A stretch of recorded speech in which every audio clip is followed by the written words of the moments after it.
Whoa. Okay. So we've got two options here. Okay. Check this out. We could talk about the Pioneer Review, or I could show you guys the wonders of the DC Universe online. So I just bought my subscription, right? And the thing drops this Saturday. Seriously? You've got movies and comic books, John. Let's look at the comic book. Okay, that's wonderful. Are we here to talk about ponies? Yeah, no. Just me. I gotta show that allegiance. Hoorah! Yeah, no. So this episode was super, super, super, super gay, and I loved it. It was great. I'm not like one of those Lesbian horse porn, activate. I'm not like one of those like Tumblr kin where I was about to say Tumblr folk, but I thought the word kin suited it better. Just call them Tumblr fags. They'll be fine. The correct term is beta fag. Thank you.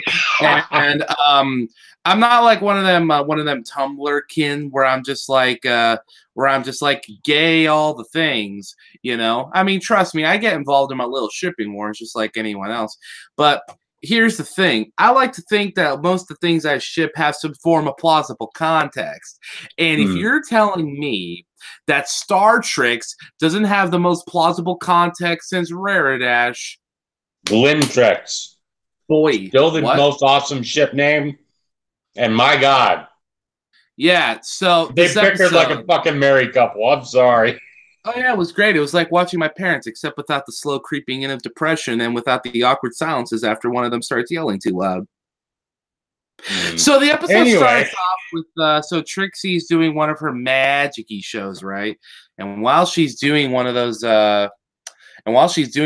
magic-y shows,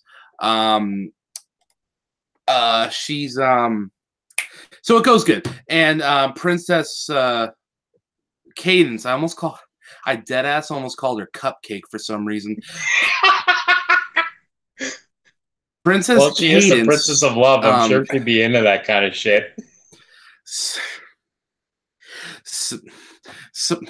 Cadance likes the show, and she's like, "Oh my God, I love taking my kid to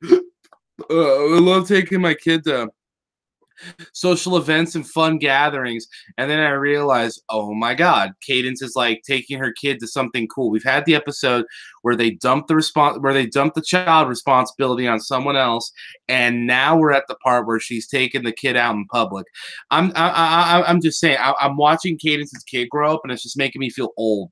So I love Flurry Heart in this little scene because she's just on top of Cadance's head. Number one, and she there's a point where she kind of understands what's going on, and so she covers her head with her wings. Really cute. And then you're the entire time because Twilight's talking about how Trixie and Starlight actually have good chemistry together and stuff like that. Bow chicka bow wow. And it's you guys have been acting like you've been friends like Cadance and I have, and they do their little sunshine routine. And I'm just sunshine, ladybugs away, clap your hose and do a little depression. And the fact that Flurry Heart's just sitting on Cadance's head the entire time they do that, I'm just that's adorable. I wish somehow, some way, we could they would do a flash forward, years in the future in the show. And Twilight and Cadance are both older. Obviously they don't age much because they're alicorns, but Flurry Heart's all grown up. And then they do the sunshine thing. And then you just see Flurry Heart roll her eyes and go, Mom. Or you see her just face up and be like, women.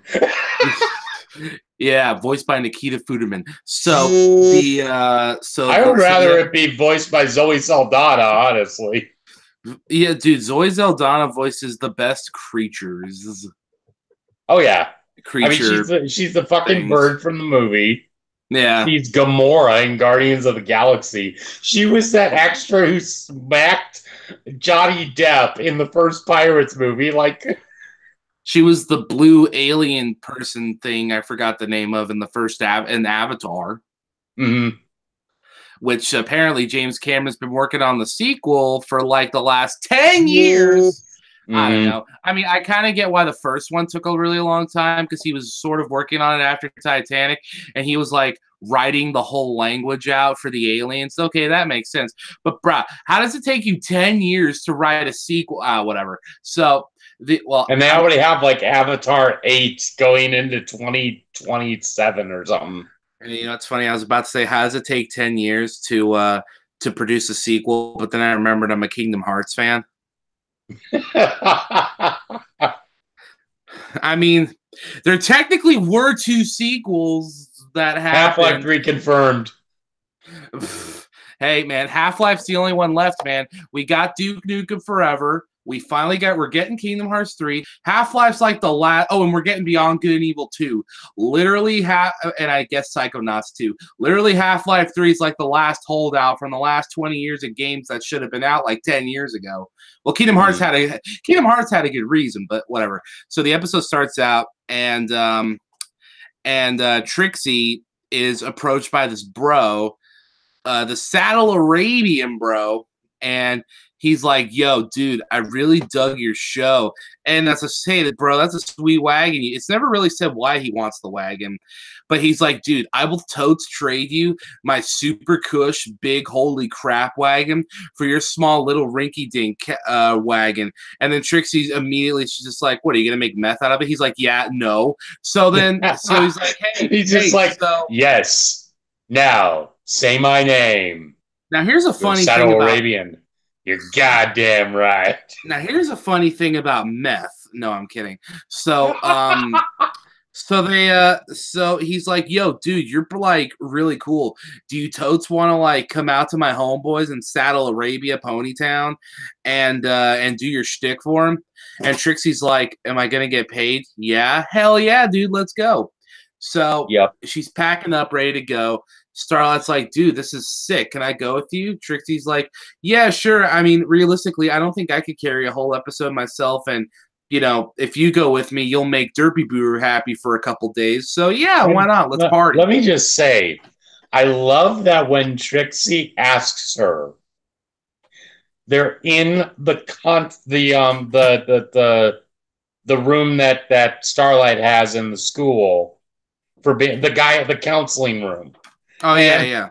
And she's just laying there with her cutie mark out, just like, draw me like one of your French mares. And then Starlight opens the door, and there's fucking a line of ponies. It's like, we better get someone to get this, get this guidance counselor shit going. And his phone Discord. He can't fuck things up too much. Let's go. So they begin their journey, and on their journey, they're like, "Dude, we're so cool. We're like such good friends." And they're like, "Yeah, dude, it's a good thing we're not like those lamos, Twilight and Cadence, right? They're so lame." And then Starlight's like, "Yeah, dude, they don't have nearly as much homoerotic subtext as we do." And then she's like, "Dude, you know, it'd be the dumbest, stupidest, lamest thing ever." She's like, "Sing a song." She's like, "Yeah, exactly, sing a song." Then they proceed to sing a song. It's really weird to me that the songs happening is always something that they've acknowledged in the show. I mean, they did it like a couple times in season 1, but there was that kind of period between like the end of season 2 and like 4 to 5-ish, where no one really commented too much on the songs. But like the last 2 seasons, everyone's just like, "Oh yeah, that song. Hey, the song. Well, you know, you guys would have gotten out of this escape room sooner if you weren't singing that song." And it's just like, I appreciate that they do it, and they don't do it nearly enough for it to get old, but they kind of do it almost every time. It's still great, but you know. Now I have to say though, the song itself is fucking great. Like the instrumentation. It's a breath of fresh air because for the longest time now we've had just a series of pop songs. Yeah. Now we're finally getting back into some good genre music. This being more of like a big band bombastic sort of song, I'm like, God, it reminds me of being, just like completely awestruck by Mario Odyssey's soundtrack. I'm just like, it's good to hear that kind of music again, And And I love how Trixie makes a very oddly specific reference, and then at the very end, Starlight makes a very specific reference that she's talking about something like, isn't it great that we're two protagonists going on a buddy buddy road trip? I'm just like, you just basically talked about Homeward Bound. This is amazing. That is the type of self-aware lampshade hanging deconstructive narratives that I like to see in my kids cartoons. You know what though? I mean, kids are getting smarter these days. You ever notice all the memes for the most part are kind of just made by kids? Not the ones where they joke about how depressed they are. I mean like the memes. Like it's all just little kids. All my friends on PlayStation Network that I play Fortnite and Overwatch with, a lot of them are like a lot of them are just younger kids in high school for some reason. And yeah, and they're like, oh yeah, dude, it's the kids making the memes. It's great. And I'm like, damn, they're way ahead of us. They've probably found the cure for cancer, but they were too busy posting boom. Now, speaking of, since you're a PS4 aficionado, have you actually gotten Spider-Man yet?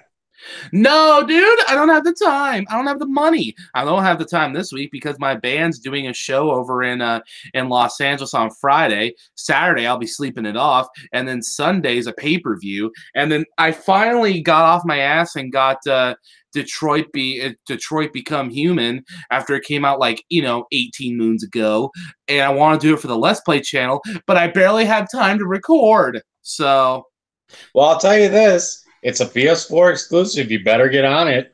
yeah, I know. I've heard it's the greatest Spider-Man game, which is it's the greatest Spider-Man game since Spider-Man 2. And I said false. That is lies because the greatest Spider-Man game is Ultimate Spider-Man. Why does everyone say it's Spider-Man 2?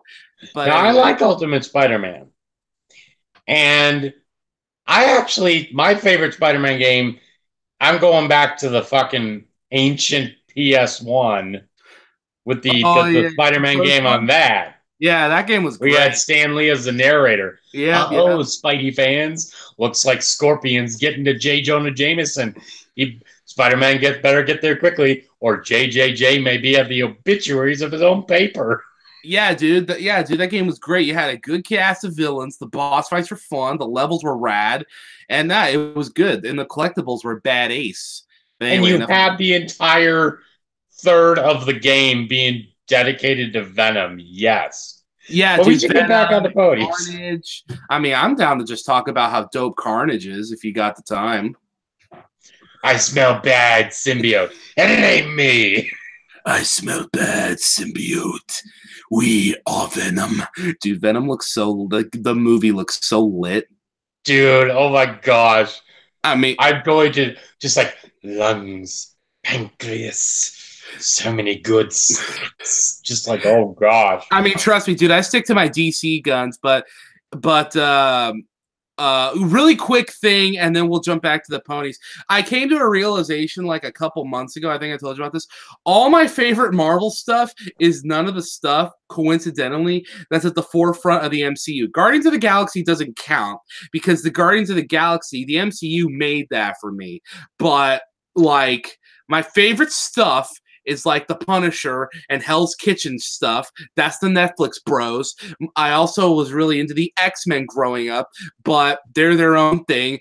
There's the Fantastic Four, but Fox owns them and can't make a good movie. And then there's Spider-Man, who Sony owns. And yeah, Homecoming was cool, but they went through a full trilogy and then another 2 movies. And then they got the new guy. And then everyone wants to pretend that Andrew Garfield and Spider-Man 3 didn't exist. I'm like, come on, man. Marvel's best stuff is the stuff they don't even really own. And that makes me sad.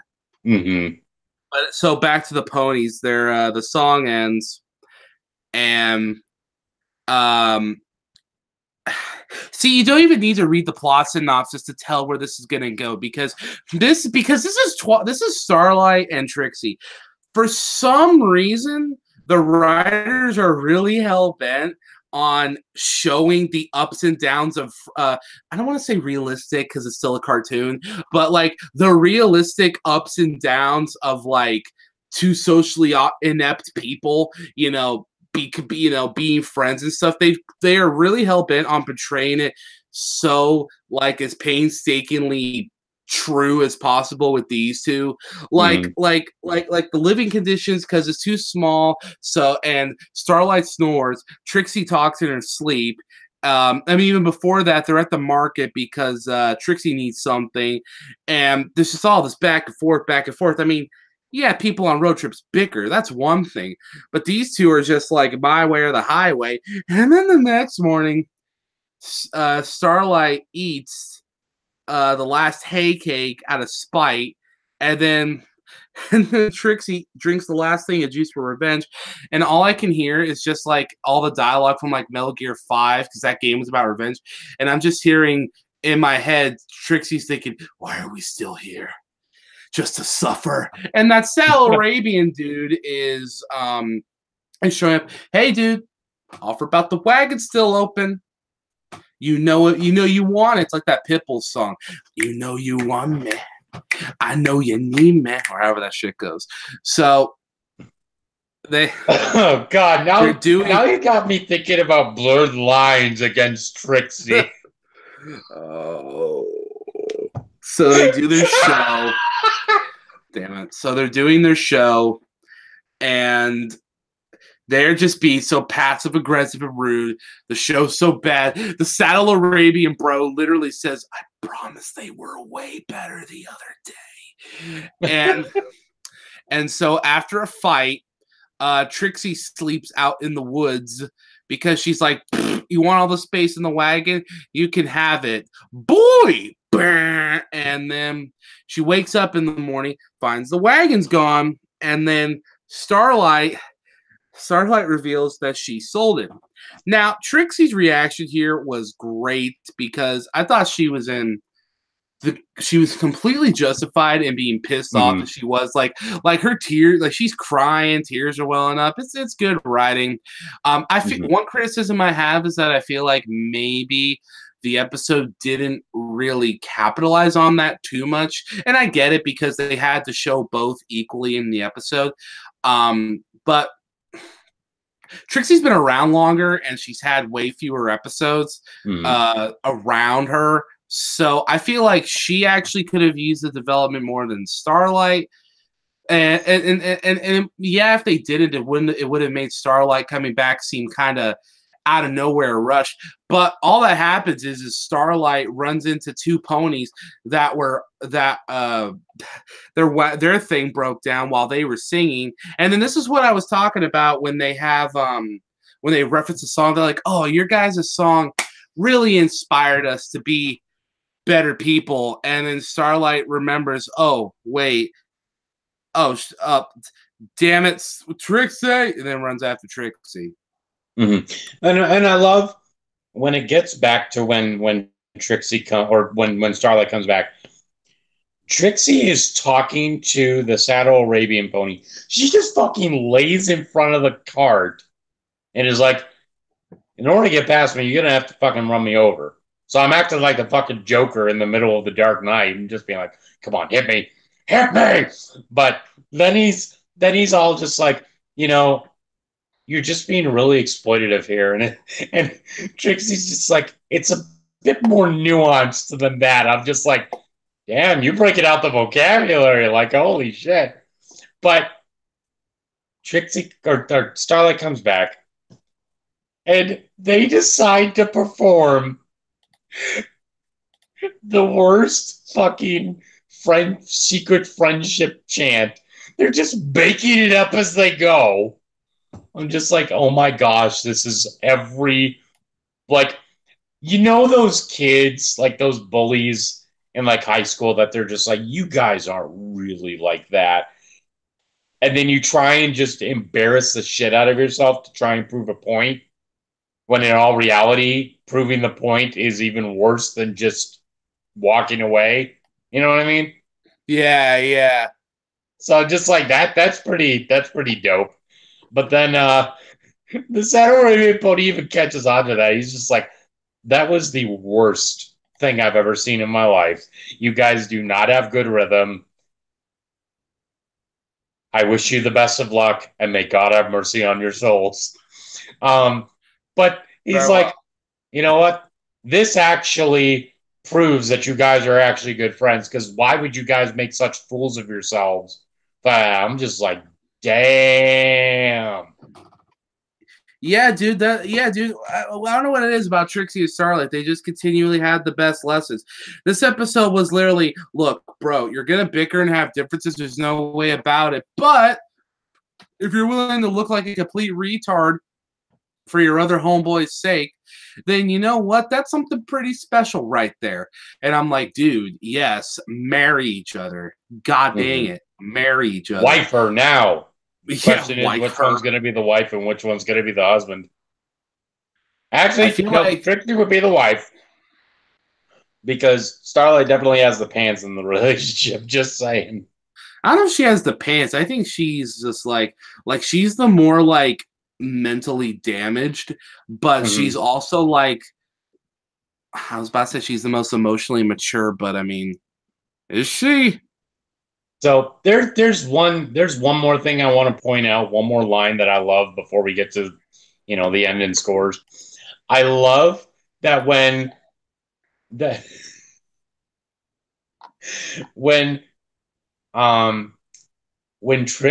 Trixie wakes Starlight up after hearing her snore loudly, Starlight's just like, yeah, I convinced my village that there was a bear attack out on the outskirts of town every night. I'm just like, damn, you literally just gave him a reason not to leave. Like, that's fucking clever. Yeah. So overall, I like the episode. Solid 8 for me. If we're talking on a shipping level, it's out of a 10, it's about a 7 million. Yeah, 7 million. But for shipping alone. But this is a solid 8 episode from me. I actually give this episode a 9. I really enjoyed the way this episode was portrayed with the two characters. That they just the chemistry was really good. I can definitely tell that the chemistry between the two voice actresses is really good too. Yeah, and, it was just solidly written. So yeah, well, this is good. The Starlight voice actress, she's a veteran, and then Trixie's Kathleen Barr. She's been in the game for a long time too. So, and it also helps that because their name's not Tara Strong, they most likely are recording in the same room. So that does help. Here's what's interesting though. My wife grew up with the Barbie movies, and she goes back to them on occasion, just nostalgia purposes. She was watching one, and I heard Kelly Sheridan's voice coming to one of the characters. I'm just like, that's Starlight, that's Starlight. Do you not hear it? That's Starlight. I'm just like, yes. Because you can totally hear it in her voice. Like, her voice is the exact same as Starlight. It's really awesome. Yeah. So now I can imagine Starlight Glimmer in a Barbie movie. That's pretty funny. So, but yeah. So next week is a very interesting episode. It's called The Washouts. Basically, Scootaloo has a new fan club. And Rainbow Dash is trying to win her back, basically. Yeah, it's like when MLP lost people to Star in the Forces of Evil. Mm-hmm. I think. Are people still watching that? Hey, Tumblr, do you still care about Star versus Forces of Evil? Yeah, they're still drawing ship art, so. So, all right, that's it from me, John. And Snakeskin. We'll talk to you guys later. Peace out.